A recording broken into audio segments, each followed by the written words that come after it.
Welcome to part 2 of RelaxiFacts.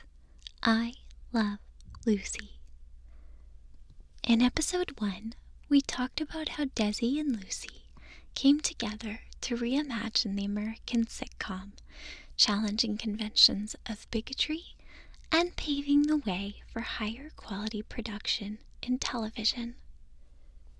Today, we're going to talk about I Love Lucy as a phenomenon, how it started, how it changed, and how America changed with it. To understand the show's unprecedented success, we have to start by understanding its quite precedented characters. Because while an Anglo-Cuban married couple was new to the viewing public of the early 1950s, the cast dynamic was a tale as old as time. We've already covered many ways in which I Love Lucy molded the sitcom. Together, Lucy and Ricky and Ethel and Fred helped solidify another important television trope, the four humors ensemble. The theory of four temperaments, or humors, is basically bunk medical philosophy from ancient civilization. It muses on the balance of bodily biles and is pretty gross and silly, but it became an excellent vehicle for storytelling as a way of describing temperaments of characters and examining how they interact.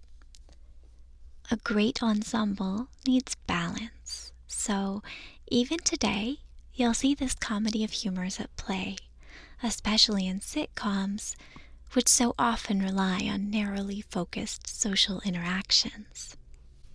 If you want to see the four temperaments in action in a really tragic and brutal way, you can pick up one of my all-time favorite novels, Therese Raquin by Émile Zola. For a gentler touch, you can see it exemplified in The Children from the Chronicles of Narnia or The Four Houses of Hogwarts in Harry Potter. The main characters of The Great Gatsby, Little Women, and The Lord of the Flies are other classic literary examples. And as far as TV sitcoms go, you'll see the same archetypes in everything from The Simpsons to Family Ties to Frasier to Friends. Today it's Sitcom 101, just how things are done. But sitcoms before I Love Lucy were typically so stubbornly slapstick or family-driven that there wasn't yet a formula for friends in a small space. Before Lucy, characters were simply flatter, defined more by their roles in the home than their individual propensities. So let's break it down. Ethel is phlegmatic, named for phlegm. Nice, huh? But phlegmatic types are actually great to have around. They're calm and humble and easy to get along with, especially for types who seek to use or control them. Ethel is always a party, willing or otherwise, to Lucy's scheming, and often a party to Ricky's counter-scheming. And her weaknesses, like other phlegmatics before her, come from the inability to form and fight for her own thoughts and principles. But I think it's also pertinent to note that Ethel's role isn't just to round out the harder characters beside her. Ethel is a point of access and a point of empathy for many viewers. Except on rare occasions when she overcompensates, like the time the gang visits her hometown of Albuquerque and she reaches like Mariah Carey levels of divaism, Ethel is interminably lovable, and if she can forgive Lucy, and usually Fred, for their selfish antics, we can too, on her behalf. And speaking of Fred, he's a melancholic, inspired by black bile. If you'll remember from part 1, the whole cast considered William Frawley to be most like the character he portrayed. Both were rigid, analytical, and ultimately extremely loyal to those they loved. In William and Fred, that's demonstrated most in loyalty to Desi or Ricky, respectively. And those are classic melancholic type traits, along with a deeply critical inclination. The character of Fred could hardly have been more critical of Ethel, though she'd often return the serve, but he was also stalwart, taking her side faithfully any time the two couples might bicker. One of my favorite Fred and Ethel episodes is when the gang embarks on a transatlantic cruise and the Mertzes take it up as a second honeymoon. Fred dotes on a love-drowsy Ethel, who turns coquette for the voyage. All is more or less back to normal on terra firma, but it's a sweet suggestion that even hard old Fred has a soft spot. We actually see Fred's gentle side more often on display toward Ricky, and eventually his counterpart, Little Ricky. And with Desi himself sometimes championing the mythos of the hot-blooded Cuban, it's no shock that Ricky's alignment is sanguine, derived from the bodily humor, blood. Sanguine types, like choleric types, are thought to be more emotionally stable and easier with which to coexist. They are charismatic, charming, influential, the kind who can steal your girl and you won't even blame him for it. And that, in and of itself, is kind of the but. Ricky Ricardo is so passionate, but that passion can run away with him. Ricky Ricardo is so exciting, but that excitement can devolve into awkward frivolity. That is to say, Ricky Ricardo, like Desi Arnaz, is awesome until he's not. Even Fred openly fears Ricky's wrath, with Lucy once going so far as to sunburn her skin so that he won't hit her for spending too much on clothes. Though, like other sanguine types, Ricky's compassion far outweighs these histrionics. In fact, more than once, cast members expressly affirm that Ricky has never physically hurt Lucy, though he does playfully spank her in one episode, and it's kind of uncomfortable. The biggest character of them all, Lucy, is the group's choleric, typified from yellow bile. And it's here I want to point out an important inversion that we haven't really talked about yet. The prototype for the show I Love Lucy was a radio show called My Favorite Husband. We mentioned that in part 1. The name of the radio show connotes a woman fawning over her husband, the subject of the show. I Love Lucy is a magnified, mirrored reflection. Not only does it mark the wife as both beloved and subject, it goes on and gives her a name, not a title.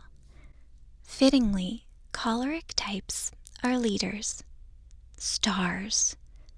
They are hardworking, determined in a sometimes Machiavellian way to get anything and everything they want. They can be blinded by that ambition, and they command or demand total allegiance. But they make things happen. They love a challenge, and criticism only makes them fight harder. Here are some other choleric type TV characters you might know. The Skipper from Gilligan's Island, the Fonz from Happy Days, House MD from House MD, oh yeah, and Frank Underwood, good ol' F.U. Frank from House of Cards.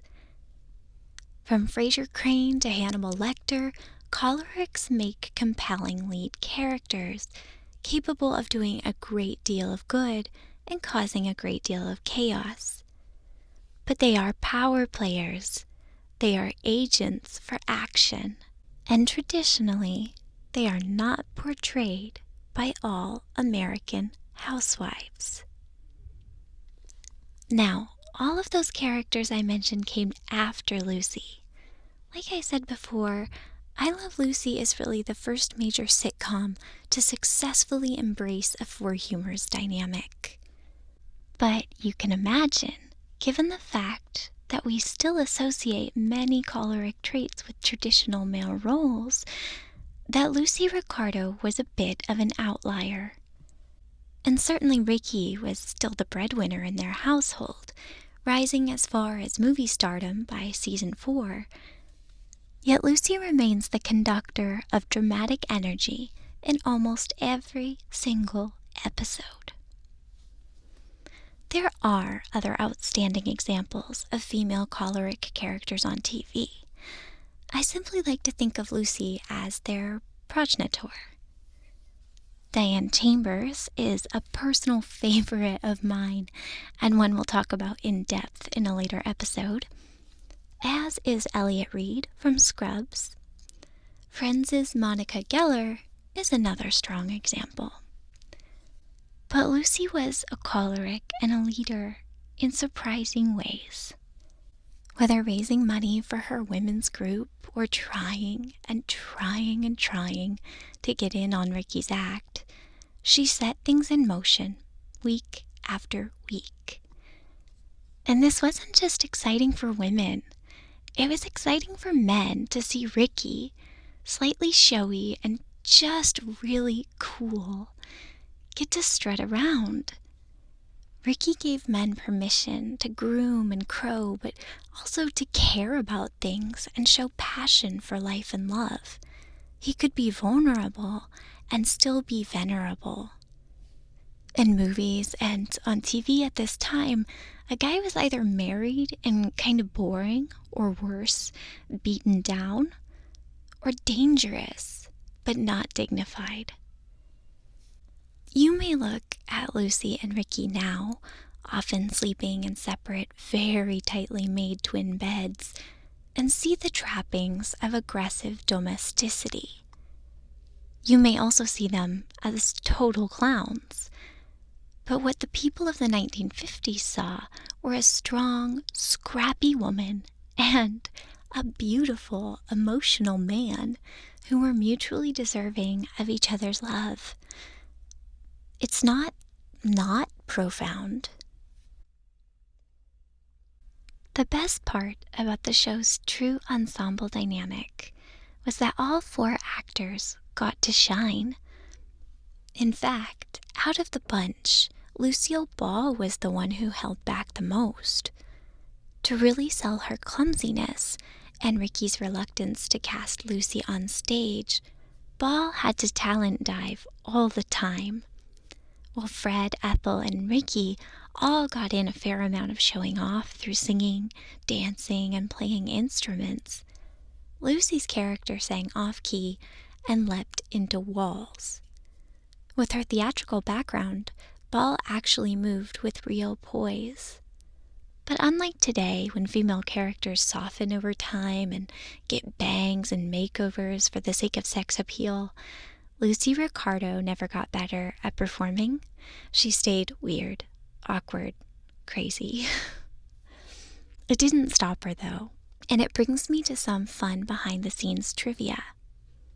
Like her mentor, Buster Keaton, Lucy believed slapstick comedy shouldn't be faked, and Desi was a stickler for detail. This meant that, for example, when you see the whole cast lugging around man-sized tunas in a hotel room, those fish are real. The ones used in the episode Deep Sea Fishing were actually shipped to set in ice-filled coffins and had to be stuffed with sanitary napkins to stop them from dripping all over set. Likewise, Lucy and Ethel's antics in the chocolate factory were painfully real. In the episode Job Switching, the girls end up stuffing truffles in their trousers, hats, and cheeks in a flurry. Lucy even gets into a slap fight with a coworker, an extra who really had worked at C's Candies. The legend varies a bit, but all accounts say the extra, Amanda Milligan, was reluctant to slap Ball at all in rehearsal. The story goes that Lucy wanted the thing done right, so she gave Milligan a proper slap while filming. Egged on, or just suddenly courageous, Milligan hit Lucy with shocking force. Ball feared a serious nose injury at the time, but kept going with the scene. The result is one of the most iconic TV moments of all time, and one Ball looked back on with pride. It wasn't, however, the last time Lucy got roughed up on set. In another unforgettable episode, Lucy stomps grapes in Italy. The episode is Lucy's Italian movie, and she is ostensibly in training for her long-awaited big movie break. Of course, stomping grapes wasn't a modern process, even in the 1950s, and the vineyard producing the grapes made sure this was mentioned in the episode. They didn't want people to think the industry was run by yokels. And the writers just wanted a reason to let Lucy clown around, of course. But the experience was no day at the circus for Ball.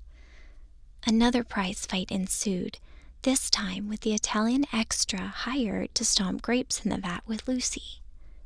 The girl spoke no English and didn't understand the fight was to be filmed from the waist up. Unlike the candy maker, this girl went all in, holding Lucy's head under the grapes and nearly drowning her. Still, Lucy didn't call cut, and she insisted on using the footage, saying, "It's hilarious." Lucy's commitment to physical comedy was contagious. Early on in season 1, Desi really slipped on set, and the audience roared. So, perfectionist that he was, he did the take again and again and again, and the scene aired. And that kind of immediate feedback was central to the show's development. I think it's probably the reason that I Love Lucy, while totally ambitious and outlandish, never had a jump the shark moment, because even in its parade of guest stars phase, the show always honored the audience.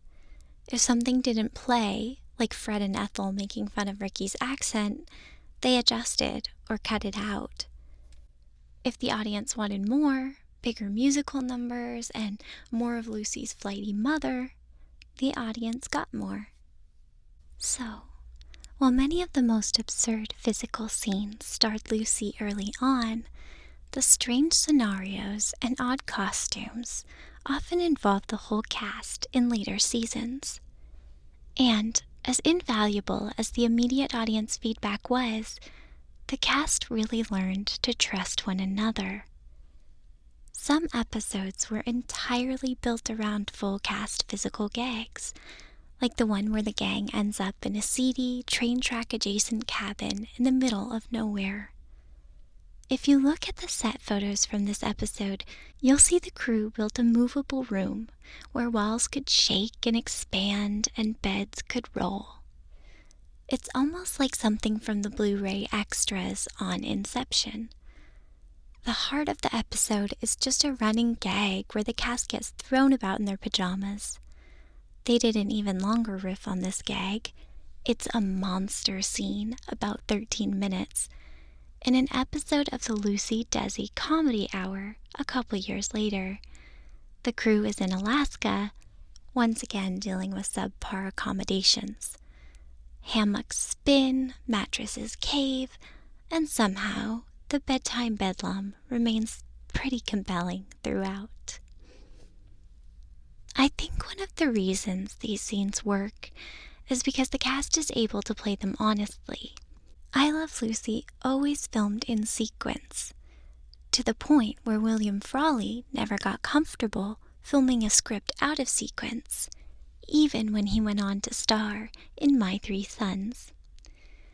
Typically, these long scenes were in the middle of filming, after a couple set and costume changes, and the actors were usually already a bit tired. The commitment to realism and not breaking the shot meant that they'd sometimes do these demanding scenes again and again. Couple that with the fact that Vivian Vance vocally dreaded bedroom scenes with William Frawley, and you've got the perfect recipe for discontent. The exhaustion and frustration in these scenes play so authentically, but so does the fact that everyone in the cast was willing to look utterly ridiculous. And there was strength in slapstick, just as there was strength in the on- and off-screen chemistry of the cast.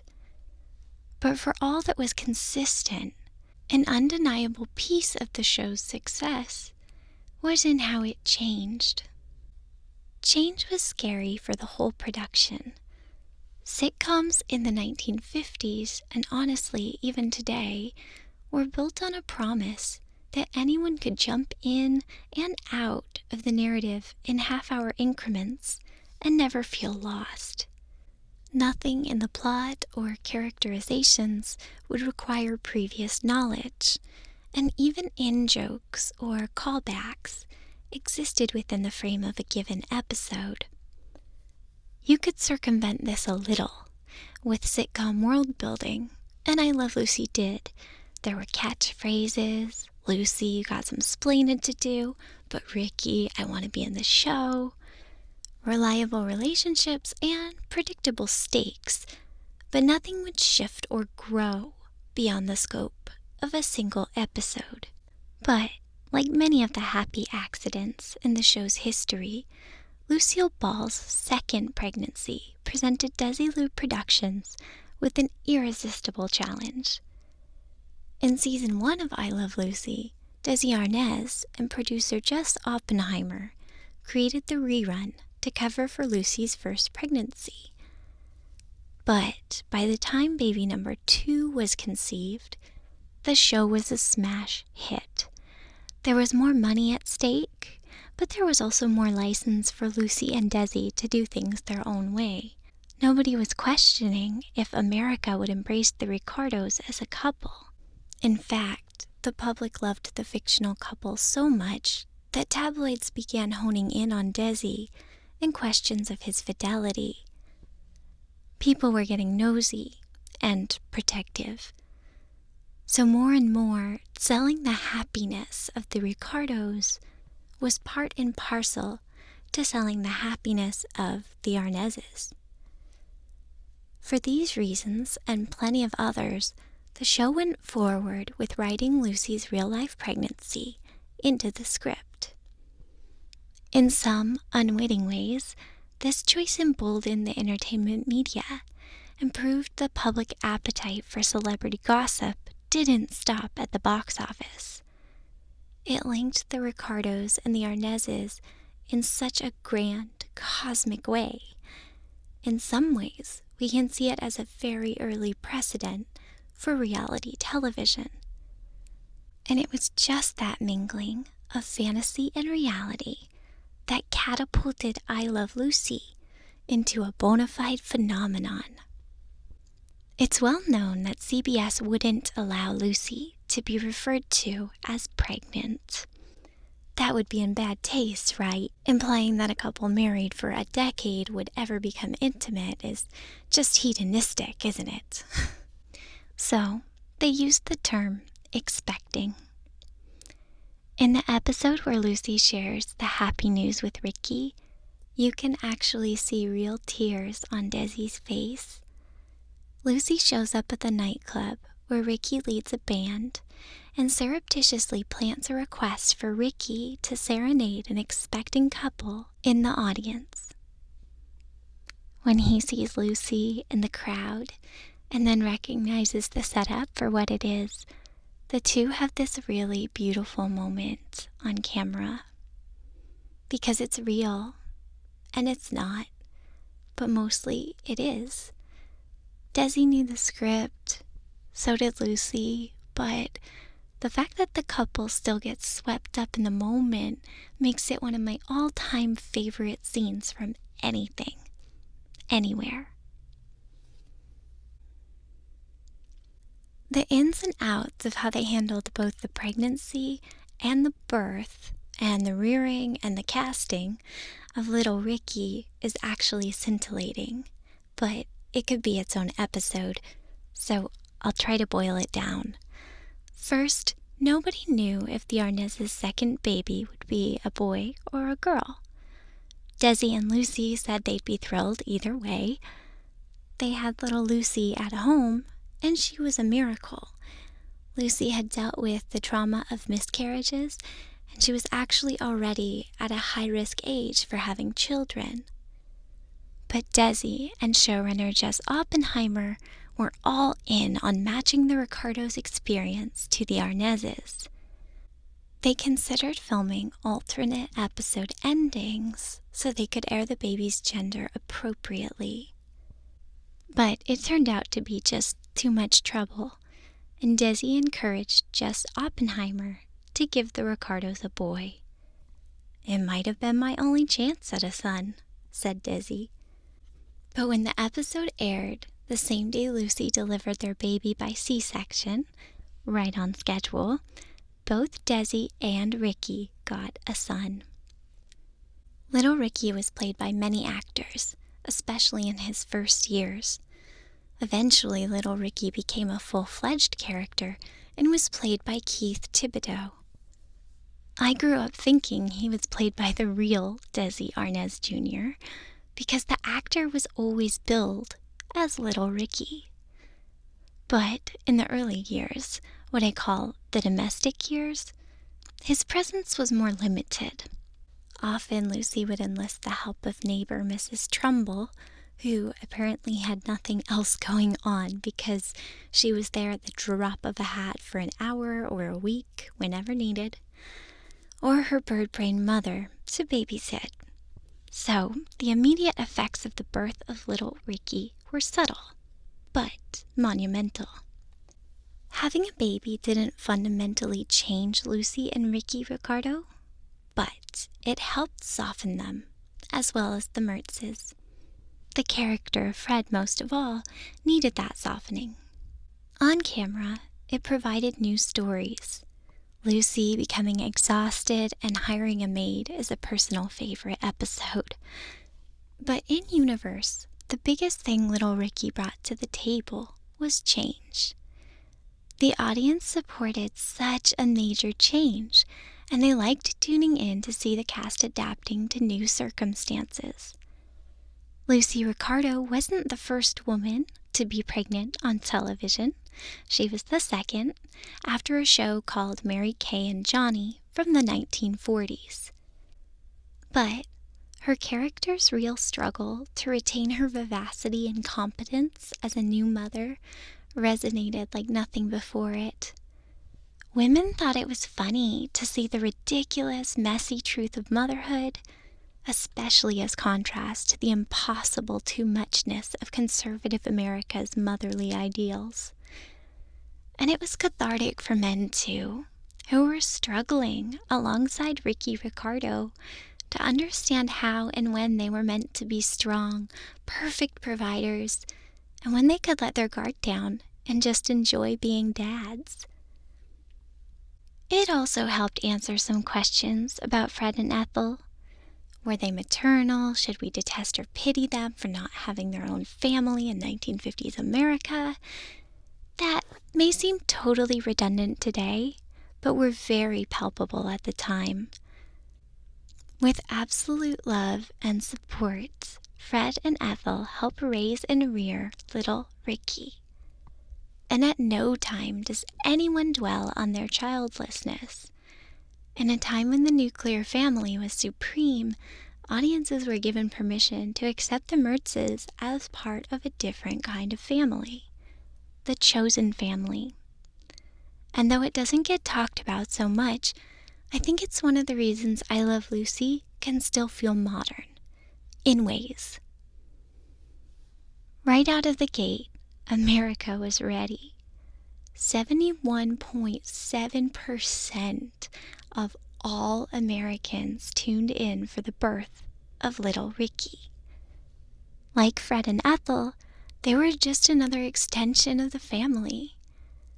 For the record, Eisenhower was inaugurated the following day to an audience of 67.7%. Not bad at all, but not as fundamentally American as the brand new baby at the Ricardos' house. I mentioned that I think of this phase of the show as the domestic years. So much has been written about the show, but these are just my own terms, FYI. And I think of the show in three main phases: the domestic years, the Hollywood era, and the good life. And I don't think the evolution of these phases would have happened at all if little Ricky hadn't come along. But once the seal was broken on change, and the audiences actually grew with the higher stakes of a higher story arc, I Love Lucy became the first major sitcom to serialize. The modern sitcom is typically a combination of half-hour resolved scenarios with bigger picture relationship arcs, typically romantic or dating arcs. Romantic plots and subplots make it really easy to get audiences invested emotionally, build tension, but also continue the daily antics of characters. The fact that I Love Lucy broke the half-hour mold without a dating device is pretty mesmerizing. Instead, the show saw Ricky become a big success, and that opened the world to the Ricardos, quite literally. The domestic years is the classic I Love Lucy era. Lucy is fixated on getting into Ricky's act, Ricky gets mad, cools off, and the Mertzes get in on the farces and foibles. In this era, there are sometimes new neighbors and business partners to facilitate drama, but none of them really stick. Pretty quickly, it was obvious that the four main stars did just fine amongst themselves. Most guest performers were pretty dwarfed next to Lucille Ball anyhow. We'll get back to this momentarily. I think it could have gone on in this era for the full show run. Even the repetition of plots. Lucy redecorates her apartment a lot, like a whole lot. Doesn't get terribly stale. It's not always genius, but it's always at least funny and cute. But the success of the show and the celebrity of Lucy and Desi rapidly outgrew the small little apartment lives of the Ricardos. It was harder to keep the characters toned down and bottled up. That's a pun on my part, since the first 4 seasons were all bottle episodes.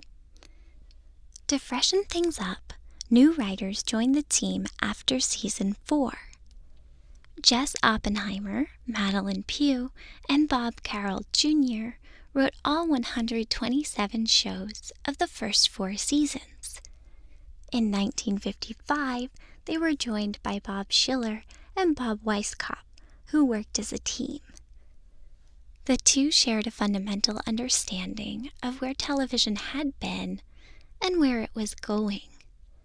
They stayed on the team all the way through the finale of the Lucy Desi Comedy Hour and wrote for many other Desilu shows. The two Bobs would go on to win all kinds of awards, Emmys and Peabodys included, on groundbreaking shows like All in the Family and Maude. But even before recruiting fresh blood, the writers launched Lucy on a cross-country odyssey, kicking off what I call the Hollywood era. The pregnancy of season 2 proved audiences were hungry for story arcs.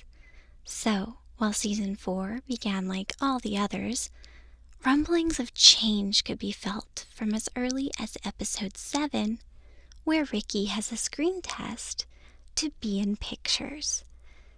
Big opportunities had come Ricky's way before, but were never realized on camera.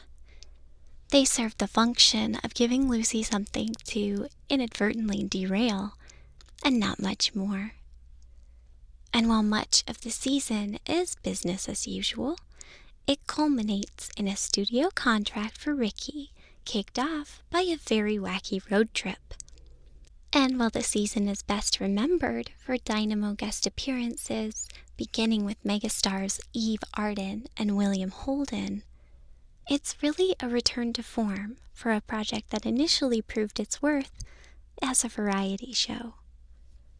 The season not only features an embarrassment of celebrity cameos, but more remarkably showcases how well the original cast can keep up with Hollywood royalty. Many of the guest stars were already great friends to the cast, and you can see the natural warmth between them. But you must remember that Ball herself was not a natural improviser. So, while Desi could very easily show up to set and just be congenial with his friends, Lucy was sometimes conflicted. A consummate professional, she needed to get her shots perfect, even with friends afoot. This proved hardest with Harpo Marx, the silent harpist with a fiery, curly mane that was somehow familiar. Lucy had worked with the Marx brothers on the 1938 film Room Service. She admired Harpo greatly and put pressure on herself to nail a shared scene taken from the Marx mega hit Duck Soup. Lucy and Harpo had to mirror each other in a hallway, movement for movement. To sell the bit, both actors had to be perfectly in sync throughout. This was tough, because Lucy had rehearsed scripted choreography while Harpo lived to improvise. Harpo kept making changes, going with intuition and audience reaction, and Lucy couldn't keep up. They filmed the scene over and over again, eventually sending the audience home and filming some more. It's especially impressive that Harpo was willing to give so much to the role, given he was still in recovery from a recent heart attack. Both performers gave their all, and the episode is still treasured and remembered today. Lucy and Desi weren't the only ones at home in the Hollywood setting. In fact, Vivian Vance's real-life husband appeared in an episode as Dory Sherry, head of MGM. The real-life Dory Sherry chose not to appear, but didn't mind being represented. Both Arnezes were working with MGM in real life by now. It gets pretty meta at times, as in seasons 4 and 5, Ricky learns to play the studio-driven game of publicity and contract living. Once upon a time, Desi and Lucy were both under similar studio contracts, though at rival lot RKO. And by 1957, they'd buy all that was left of RKO, salvaging sound stages and even props and costumes for Desilu shows. Once again, the Ricardos and the Arnezes' lives were overlapping, and viewership soared high and steady. Lucille Ball had once been a Goldwyn girl, and now Lucy Ricardo got to be in an MGM chorus. In the episode, she struggles with a colossal plumed headdress while strutting down a grand, white, classically MGM staircase. But where Ball could strut, Mrs. Ricardo could only stumble. The irony only endeared her more to fans and the media. If you listen to interviews or watch game show appearances from the time, you'll notice that even other movie stars called Ball Lucy, when all her life she had been a Lucille. She was suddenly everybody's best friend. The people who loved Lucy in real life got a lot of love back, too.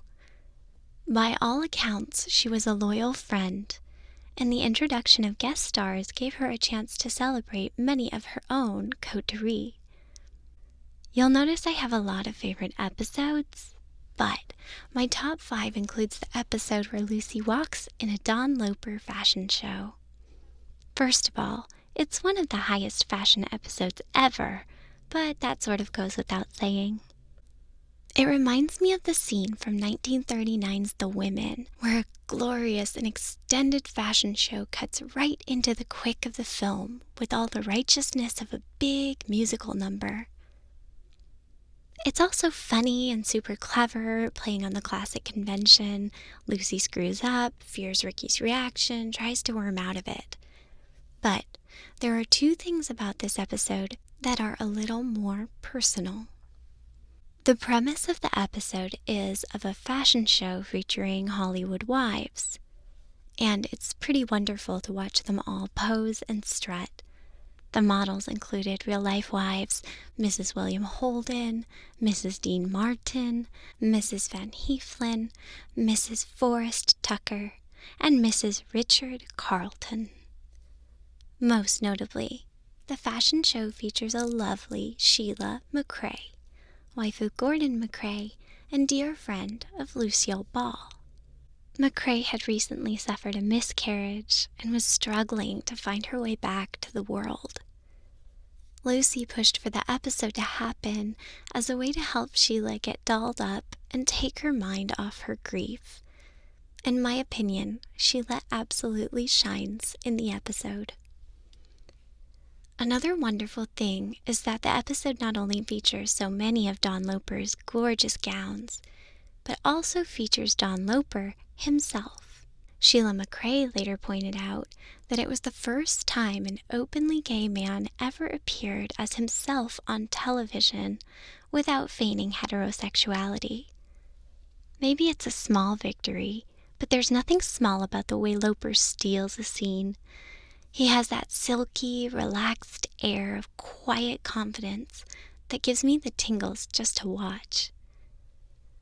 Even the main set gets more stylish while the gang hangs out in Hollywood. Their hotel suite is open and modern, with hints of Eastern influence and large floral elements. The Beverly Palms Hotel, where they stayed, was fictional, but its interior and exterior combine elements of the Hollywood Plaza Hotel, the Hollywood Roosevelt Hotel, and the Beverly Hills Hotel. The view from their patio was meant to simulate the view from the Desilu lot where the show was filmed. Lucy's outfits began incorporating more glamour with elements of sequins and lace, but she still maintained a small wardrobe, still wearing the same ensembles multiple times each. Ethel, too, was finally given more stylish duds at this time. They were more form-fitting and contemporary, with Peter Pan collars and peppier silhouettes. Still, Ethel's clothes remained stiffer and stodgier than Lucy's to maintain the set dynamic. Even after returning to New York, the Hollywood era really extends through season 5 as Ricky books a concert tour through Europe. Guest stars remained an important part of the show, but the international trip also allowed writers to introduce zany characters and beautiful destination backdrops, though all were done on the soundstage. In this crafty way, the show stayed fresh but true to itself. There were ample excuses for brand new hijinks. Lucy gets snowed in, Lucy gets arrested, Lucy wears avant-garde absurdities in the streets of Paris. But Ricky was still busy working, and Lucy was still trying to get in on the show. In this way, we see how much things changed through the era, but how little they changed as well. These arcs allowed the characters to grow in some ways. Ricky became more confident in his success and more generous and patient with Lucy. Lucy became more appreciative of Ricky's love and learned that even stardom is still hard work. A number of times she actually finds some success as a performer herself, but chooses life with her loved ones instead. Fred finds renewed passion in show business, but gains some humility through his mistakes. And Ethel becomes more worldly, learning to voice her opinion as she blooms. But the changes are subtle, and like real people, they all fall back into old patterns under stress. The episode that most examines these changes takes place when the gang returns from Hollywood. People start treating Ricky like a star, and each cast member processes what it means. At one point, Ricky laments, "Lucy's treating me as if I were a big movie star. I want to be treated like a husband." In the same episode, called Homecoming, Ricky mentions that his movie will be released in February 1956. In real life, that was the set premiere for Lucy and Desi's film, Forever Darling. If you haven't seen it, don't worry. Very few people did. Because in spite of their fame and eventual mogul status, Lucy and Desi were TV stars by this point. And even if Ricky Ricardo could make it in the movies, Lucy and Desi would never make huge box office comebacks, though Lucy would have a small smattering of cinema successes on her own. There are many reasons TV superstars have a tough time in the movies, but arguably the biggest reason was that I Love Lucy was just too successful. People didn't want to see the Ricardos, or the Mertzes for that matter, out of character. Any other narrative just took away from the only story people cared to hear, the one about Ricky and Lucy and happily ever after.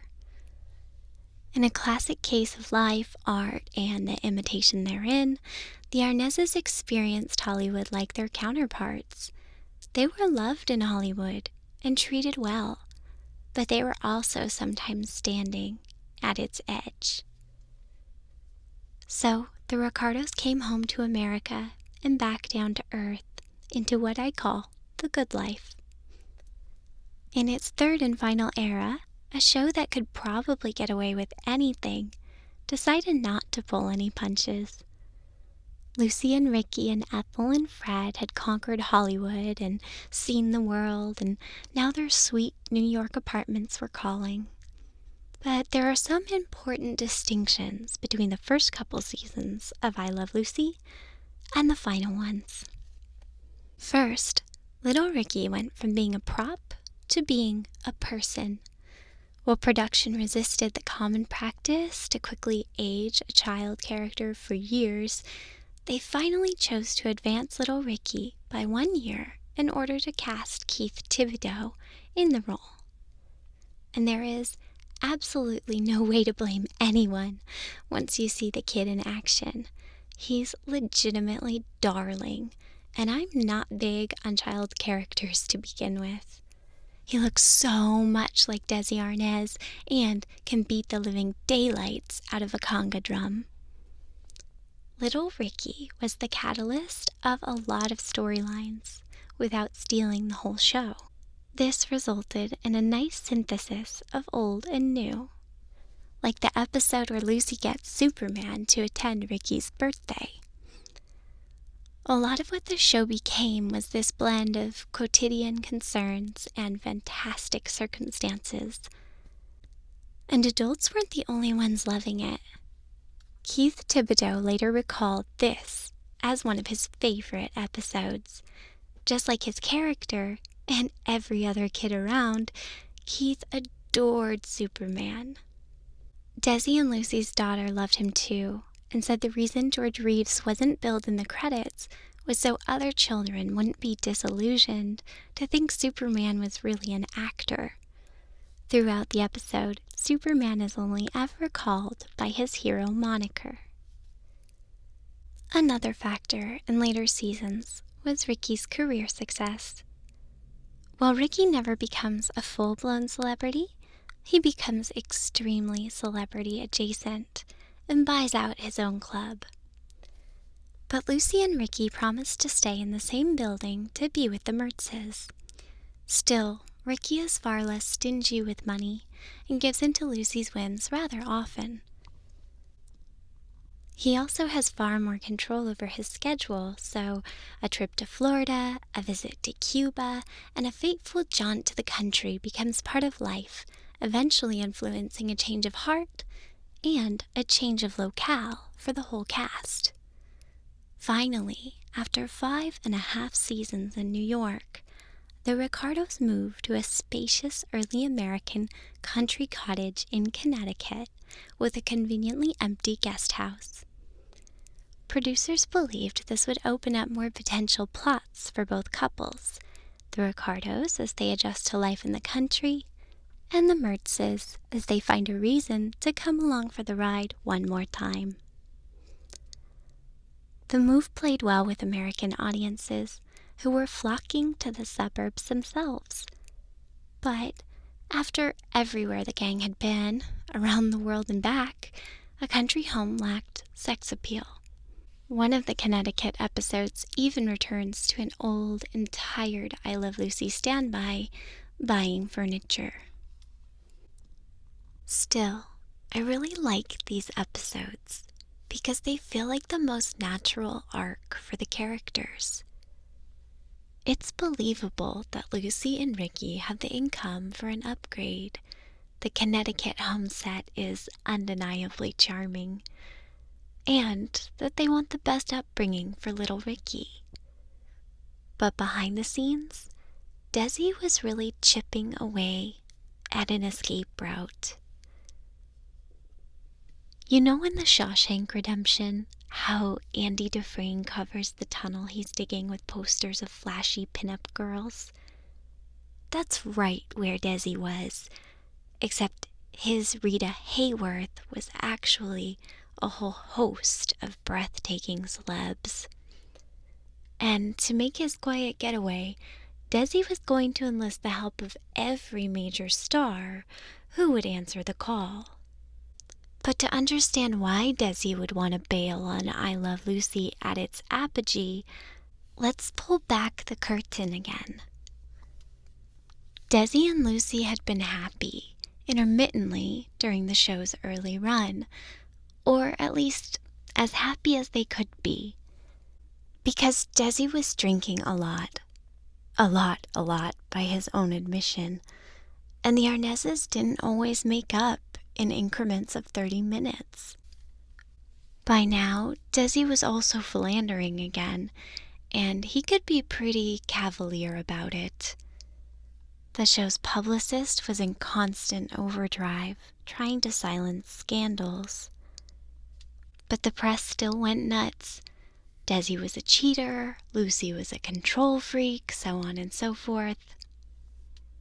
Even today, I think the tumult between two people playing a beloved married couple on TV would still be bad news for ratings. But back then, the People's Court of Spectacle wasn't the ruling body they feared. Their current sponsor, Westinghouse Electric, was a conservative brand. They signed on with the explicit intent of sponsoring a wholesome, moral show. And in those days, your major sponsor was your bread, butter, and green light. Still, Desi and Lucy had stood together at some critical moments through the years. When Lucy was accused of communist allegiance, Ricky stood up to defend her again and again. "I hate communism," said Desi. "Communism destroyed my life and my family." I'll note here that American communists were pretty different from the ones back in Cuba. Not that it mattered. The Hollywood blacklist was very real, and there was a very real threat of Ball losing her career to it. "The only thing red about Lucy is her hair," Desi would go on. And even that is not legitimate. Most of the time, though, the couple wouldn't even speak on set towards the end. Messengers wasted hours relaying conversations between the two, and production suffered.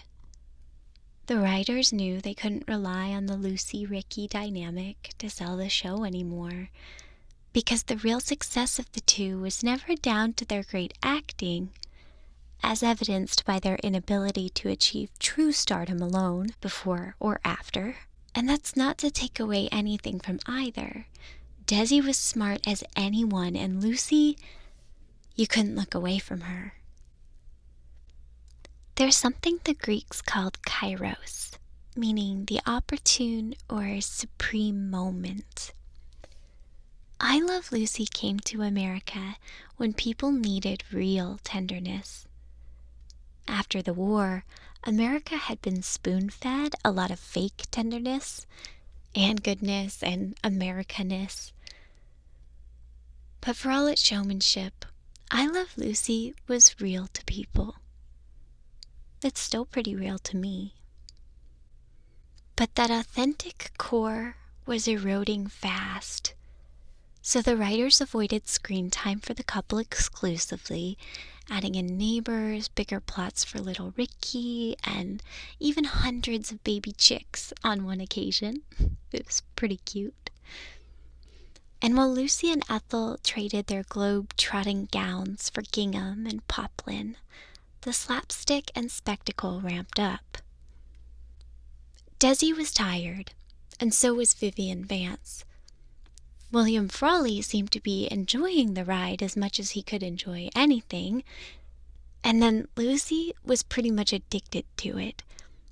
Her personal life was a mess, so professionally she piled on as much as she could handle. The more things you do, the more things you can do, she would say. Desi wasn't handling the load well, however. He later reflected, "The more our love life deteriorated, the more we fought, the more unhappy we were, the more I drank. The one thing I have never been able to do is work and play concurrently and in moderation, whatever that means." And then Desi got sick. He was diagnosed with diverticulitis, a disease of the colon. So, to return to the Shawshank metaphor, he ramped up his digging. The Lucy-Desi Comedy Hour was actually something Desi had long been campaigning for. He certainly worried that the old format would get tired, but was also driven by deep-rooted perfectionism. He felt the longer format, more like movie making, would give them greater quality control. Desi said, "I have never worked so hard in my life, and while I suppose it's not really for me to say, I think I can honestly say that we have never done a really bad show in 6 years." He was proud of all they had done, but doubted he could keep it up forever. And it wasn't just the longer format that appealed to him, because part of the deal was that the episodes would run like specials, not on a set schedule. He could perfect them at will, but also create them when illness and addiction and tension would periodically ebb. Even with the unparalleled success of I Love Lucy, it took the revelation of Desi's illness for the network to go along with the change. The Lucy-Desi Comedy Hour is a collection of 13 black and white one-hour specials that aired sporadically from 1957 to 1960. It gave the cast and crew the freedom to film when they wanted without the wearying weekly grind. The network liked having a guaranteed ratings giant to air in summer and holidays when television schedules were derailed by special programming. But audiences didn't like waiting so long, and for who knew how long, between episodes, which were shown weeks or months apart. People had gotten used to checking in on the Ricardos as regularly as Ethel Mertz had come to Lucy's back door for coffee and gossip, and it took more than rambunctious redecorating to keep them interested. So the Comedy Hour specials had to be big and flashy. Happily, big and flashy is what Desi always had in mind, because exciting locales and entrancing guest stars wouldn't just bring in viewers. It would take a lot of pressure off himself and his relationship, because every moment a big star was on set, Desi didn't have to be. The Lucy-Desi Comedy Hours heavily feature guest stars and new locations. For the first time, the show shot on location for episodes in Sun Valley, Las Vegas, and Lake Arrowhead, while more exotic locales like Mexico and Japan were created in studio. By now, Lucy and Desi had bought out RKO, the studio that once fired them both, and had all of the remaining props and sets at their disposal.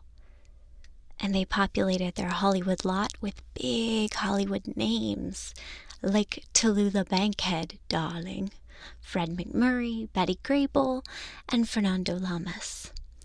These big names inspired sponsors to pay big bucks, around $350,000 per episode. Back then, that was, well, a lot. But not everybody had faith in the new format.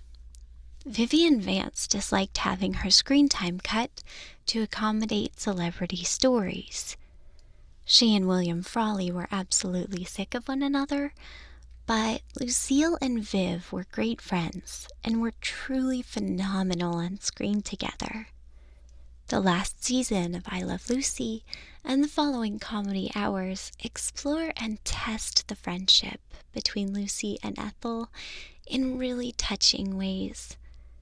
So it's understandable why Viv, even though she was pretty tired, wanted to keep up that dynamic.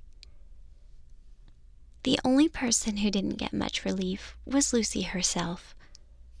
The show still revolved around her, and the shtick of her humiliating and flummoxing big stars was the gimmick that kept the whole thing going. It was probably for the better, though. Ball was already preparing to file for divorce, and her love of performing carried her through a lot of the pain. Even with the changes, Desi and Lucy still fought during shoots, to the point where Ball would often have red eyes on set from crying. So the characters were given less and less interaction, but the plot lines that keep them apart are almost painful to watch, since they center on the couple's loss of romance and connection. The celebrities and trips were lovely, but the foundations of the show eroded irreparably. Laugh tracks were brought in, something Lucy had always despised. The show had become a ratings juggernaut because it felt real.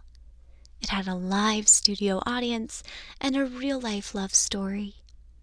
Now, the love and the laughter were gone. In the finale of the Lucy Desi Comedy Hour, Edie Adams sings "That's All" with heartbreaking hopefulness. I can only give you love that lasts forever, and the promise to be near each time you call. And the only heart I own is yours and yours alone. That's all. That's all. As a guest star, she didn't know it was the last episode, but most of the cast and crew around her did. She later reflected how sad and cold the whole thing felt, and that she could see anguish in Lucy's eyes. The following day, divorce proceedings officially began for the Arnazes. I've never watched this episode to the very end.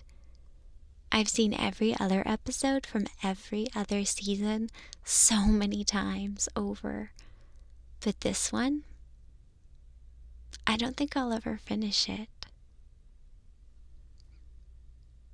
It's a sad story, but like most sad stories, there's a lot of sweetness.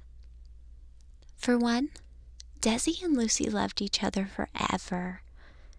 Desi has a famous quote: "Lucy was the show. Viv, Fred, and I were just props. Damn good props, but props, nevertheless. I Love Lucy was never just the title." And the last thing he ever said to her before dying was, "I love you." Both couples remarried, but both stayed friends. They co-parented their children. And Lucy bought Desi out of Desilu, eventually selling it herself. Desi more or less shied away from show business. Lucy went on to do movies and star in a handful of other shows. Some successful, some panned by critics. None that came anywhere near the success of I Love Lucy. Desi was the great love of my life, Lucy would always say. And their children confirmed this love, that changed over the years, but lasted nonetheless. William Frawley wanted to do a spin-off about the Mertzes, but Vivian Vance refused. She was very open about never wanting to work with Frawley again, and she didn't. Frawley went on to star in My Three Sons, but died of a heart attack in 1966. When he heard, Desi took out a full-page advertisement in the Hollywood Reporter with a picture of Frawley, surrounded in black, the dates of his birth and death, and the caption, Buenas noches, amigo. Desi was pallbearer at the funeral. Vivian Vance did a little bit of everything, appearing in movies, on Broadway, and finally as a spokeswoman for Maxwell House Coffee. She also became one of television's first professional guest stars, appearing on many of Lucy's shows and others, including my favorite, an episode of Rhoda in 1975. Viv eventually became paralyzed after a stroke and died from bone cancer, secondary to breast cancer. She had been a fighter all the way through, even becoming vocal about mental health struggles in a time when they came with so much stigma. After her death, Lucy remembered, I find that now I usually spend my time looking at Viv. Viv was sensational. And back then, there were things I had to do. I was in the projection room for some reason, and I just couldn't concentrate on it. But now I can, and I enjoy every move that Viv made. She was something. I Love Lucy has long outlived the people who made it a masterpiece. But I really think that's how they would have wanted it, because the show served two really important functions in American life. It spoke, and it listened. In some ways, it conformed to stereotypes about the nuclear family, the roles of men and women, and the pursuit of the American dream. But it was largely forged by Vox Populi, or really, a studio audience. If the audience found something funny, it was played as funny. If the tabloids worshipped Desi and Lucy as a couple, the show became more romantic. In so many ways, the show set out to defy things that it came to define. Lucy and Desi had to prove that people would even accept their marriage in the beginning. In the end, nobody could believe the truth of their divorce, or that there was trouble in paradise. In the beginning, sitcoms were little and domestic and male-centered. By the end, audiences flocked to their travel agents to follow in the footsteps of a red-headed housewife. Throughout its 6-year run, the show went on to win 5 Emmy Awards. Best Comedy in 1953 and 1954, Lucille Ball for Best Comedian in 1953, Vivian Vance for Best Supporting Actress in 1953, and Best Actress in a Continuing Performance for Lucille Ball in 1956. Lucille Ball and Desi Arnaz Jr. were on the very first cover of TV Guide magazine in January of 1953, and Lucy went on to appear on the cover a record 39 times. And even when it went out, I Love Lucy went out on top. Its final season ended #1 in the ratings. Only 2 other sitcoms can say the same: The Andy Griffith Show and Seinfeld. Newspapers constantly reported drops in crime while the show aired. Businesses closed shop routinely on Monday nights for the original must-see TV.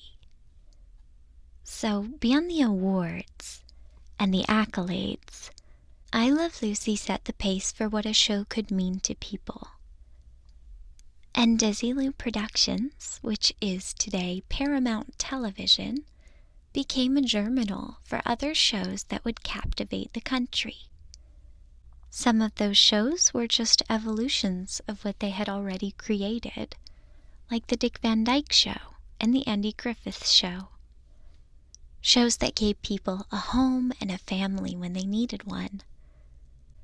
And some strayed very far from home, like Star Trek and Mission Impossible. These shows helped create the very idea of fandom as we know it, a kind of home that reaches past the screen and into the realms of conventions, cosplay, and fan fiction.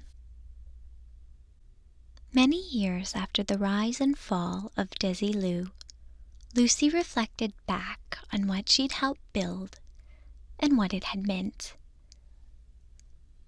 I always felt that they, the American public, needed a show that had a beginning, a middle, and a happy ending. Something they could depend on, she said. I think any time you give the American people the truth, they're with you.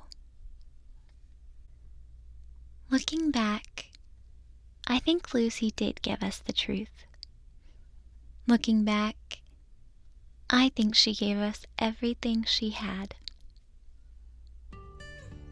Thanks so much for listening.